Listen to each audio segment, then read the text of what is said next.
In this video, we're going to talk about whether or not Carl Jung actually created a new religion. What he's done certainly borders on the religious. He's very deep in mysticism, Gnosticism. His original inspiration for archetypes even was from astrology. There's a lot of misunderstanding about Jung and specifically the Red Book, which I've been reading, and I want to share with you today and some of the key ideas from the Red Book. Carl Jung was a student of Sigmund Freud. Without Sigmund Freud, I don't know that there's a Carl Jung, but they varied on a lot of different opinions. And there was ultimately a schism. So Carl Jung was very much a believer in much of what Freud was teaching. And then they started to kind of have a bit of a rift. And Carl Jung was feeling very tumultuous about the entire pairing and their partnership together. So he ended up breaking off out onto his own and ended up creating his own Jungian psychology that was a derivative inspired from a lot of Freud's work. So they differed on a lot of things, but they also overlapped on a lot of other things that we're going to get into here.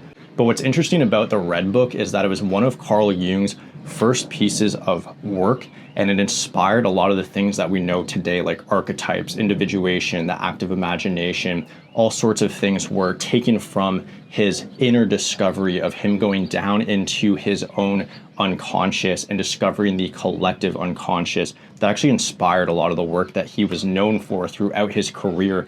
But ironically, the Red Book was never actually published in Carl Jung's lifetime. And there's a reason for that we're going to talk about today as well. So getting into it, I thought there was some key takeaways from this. I grouped them into 8 categories. We call them the 8 key ideas from Carl Jung's Red Book. So number 1, you have to find your soul again. The second one is your real path is inside of you.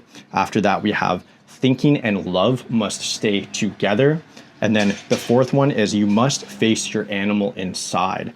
The 5th one, growth comes from joining the opposites. And number 6 is that the deep spirit can break your pride in reason. Number 7 is that your thoughts are not under your control. And finally, number 8, wholeness begins with humility. So the whole concept here with the Red Book is what happens when you stop running from your unconscious and you actually lean into it. There was an analogy that Carl Jung uses in this book where he says that he actually imagined himself digging a hole deeper and deeper and deeper and deeper into his psyche until finally he had all these vivid, almost like hallucinogenic realizations, experiences, and images and symbols that he didn't just see, but he actually interacted with.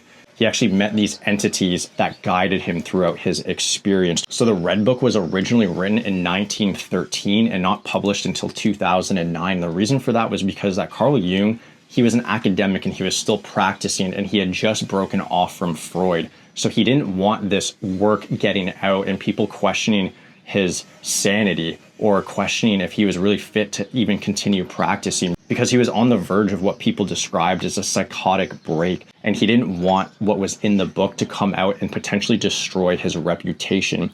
And he actually talks about it in the book. There's a passage I want to read at the end, which is where it almost borders on religion.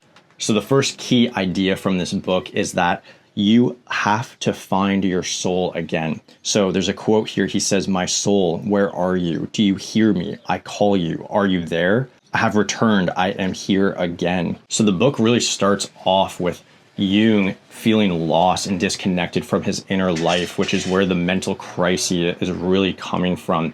And so he starts by having that conversation with his own soul to see if he can get access to it and uncover what's really happening deep inside of him. He's seeking to understand.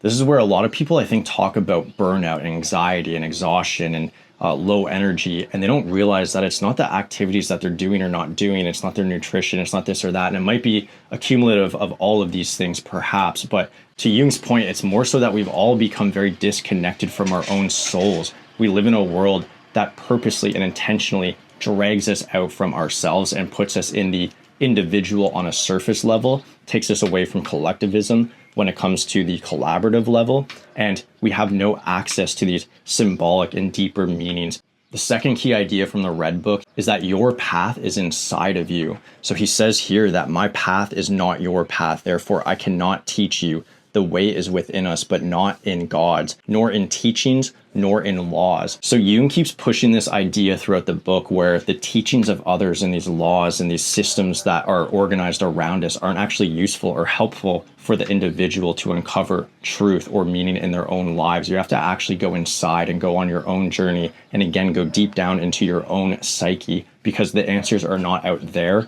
they're in here. The third key idea from the Red Book is that thinking and love must stay together. Jung says that if you go thinking, take your heart with you. If you go to love, take your head with you.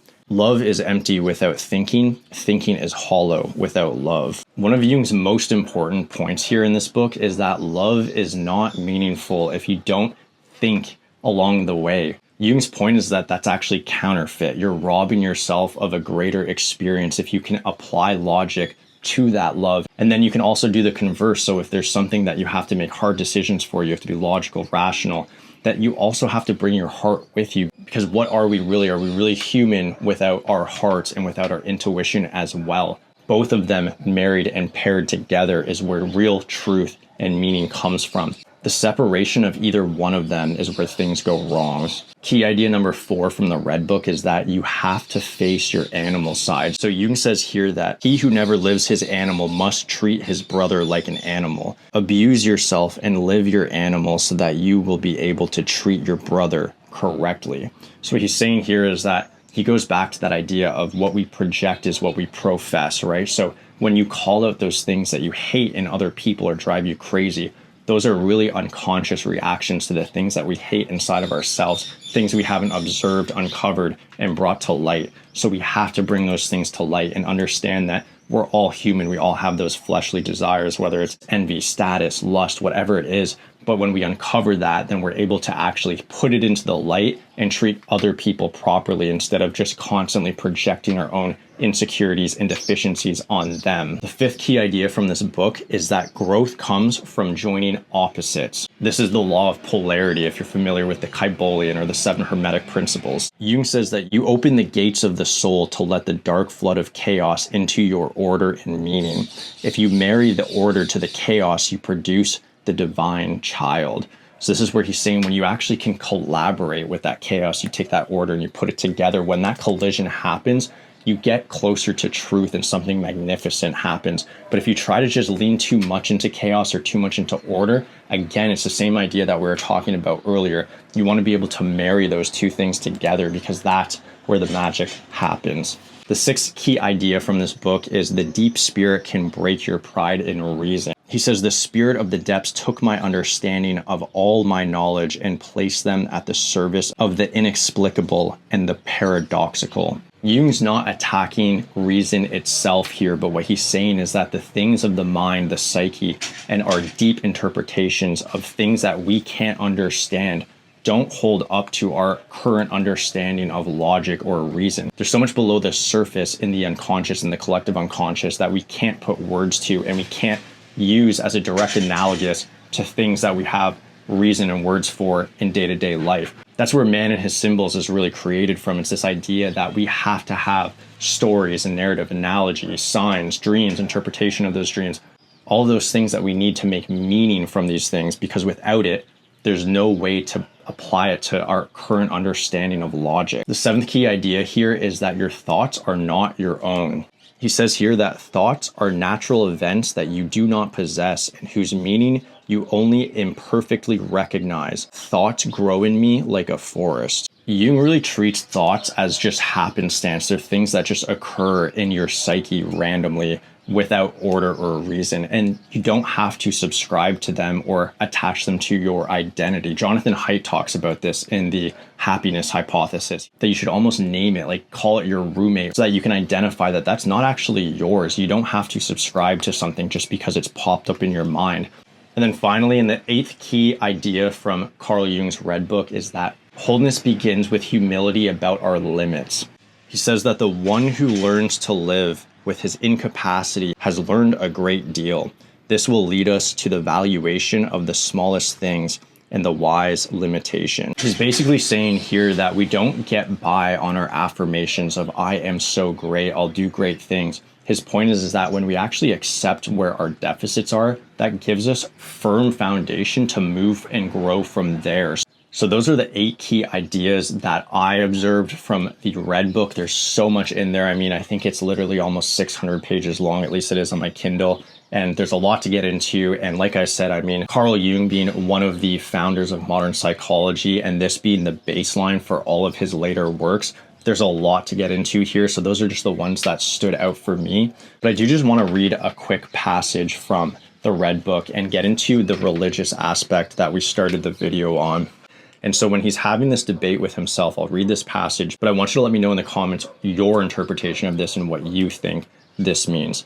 So he says, I am ready. What is it? Speak. And then the soul says, you should listen. To no longer be a Christian is easy, but what next? For more is yet to come. Everything is waiting for you. And you are remaining silent and have nothing to say, but you should speak. Why have you received the revelation? You should not hide it. You conceal yourself with the form. Is the form important when it is a matter of revelation? And then he says, but you are not thinking that I should publish what I have written. That would be a misfortune, and who would understand it? Then his soul says, no, listen, you should not break up a marriage, namely the marriage with me. No person should supplement me. I want to rule alone. And then he says, so you want to rule. From whence do you take the right for such a presumption? Then his soul says, this right comes to me because I serve you and your calling. I could just as well say, you came first, but above all, your calling comes first. And then he says to the soul, but what is my calling? And then the soul responds, the new religion and its proclamation. And then he says, oh God, how should I do this? The soul says, do not be of such little faith. No one knows it as you do. There is no one who could say it as well as you could. And then he says, but who knows if you are not lying? The soul says, ask yourself if I am lying. I speak the truth.